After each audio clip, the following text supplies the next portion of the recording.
महाराष्ट्रामध्ये कसं घेऊन जाता येईल, तर आम्ही 5 डायरेक्टर मिळून एकत्र काम केलं त्याच्यावरती।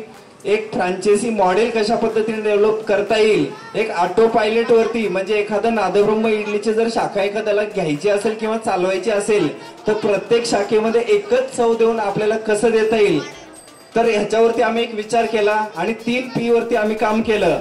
सगळ्यात महत्वाचा पहिला P म्हणजे प्रोडक्ट। कोणत्याही व्यवसायामध्ये आपण जर व्यवसाय करत असाल तर आपला जर प्रोडक्ट जर चांगला असेल तर तो व्यवसाय लॉंग टर्म साठी चालू शकतो।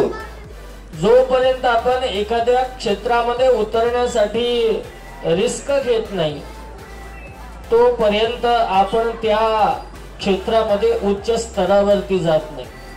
म्हणजे अशा वेगवेगळ्या फ्रँचायझी निर्माण झाल्या।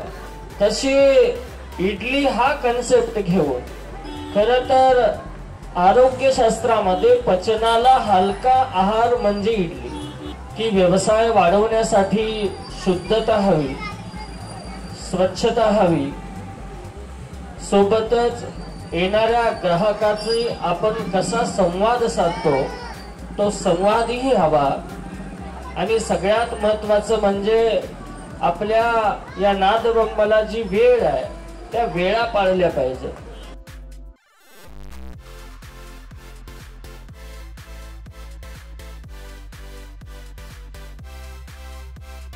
एकदम छान टेस्ट केल्यानंतर खरोखरच त्याची एक वेगळी टेस्ट, त्याचबरोबर सांबर असेल, चटणी असेल, हे एक अत्यंत चांगल्या प्रकारे बनवलेलं किंवा एक स्वच्छ आणि चांगलं दालन या ठिकाणी उपस्थित केलेलं आहे, सुरू केलेलं आहे।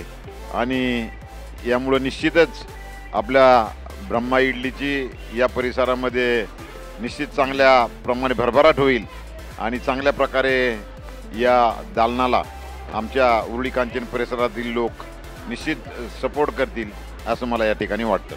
एकदा करा टेस्ट, नाद ब्रह्माची इडली जगात बेस्ट।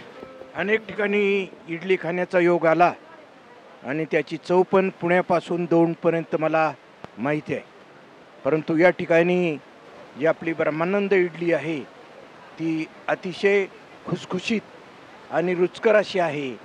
शिवाय तिच्यामध्ये स्वच्छता आणि टापटीपणा ह्या अधिक दिसतोय आणि त्याच्यामुळं याला ग्राहकांचा चांगला असा प्रतिसाद मिळेल अशी मला आशा आहे।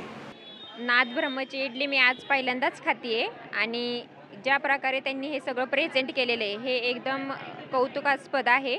आणि ज्याप्रमाणे अगोदरच्या मान्यवरांनी सांगितलं तेच मी पण व्यक्त करेल की नादब्रह्मची जी ही ब्रांच 136वी उरुळी कांचनमध्ये झालेली आहे, ह्याला नक्कीच उरुळी कांचन येथील नागरिक जोरदार असा प्रतिसाद देतील आणि जी स्वच्छता आणि टापटीपणा या इडलीमध्ये आहे, ही जी स्पेशालिटी आहे हे असेच कायमस्वरूपी ठेवतील अशी मी त्यांच्याकडून आशा बाळगते। आणि 10 रुपये संकल्पना, उरुळी कांचन हे तसं शहरीकरणाकडे चाललेलं गाव असून इथे सामान्य नागरिक देखील मोठ्या प्रमाणावर आहेत।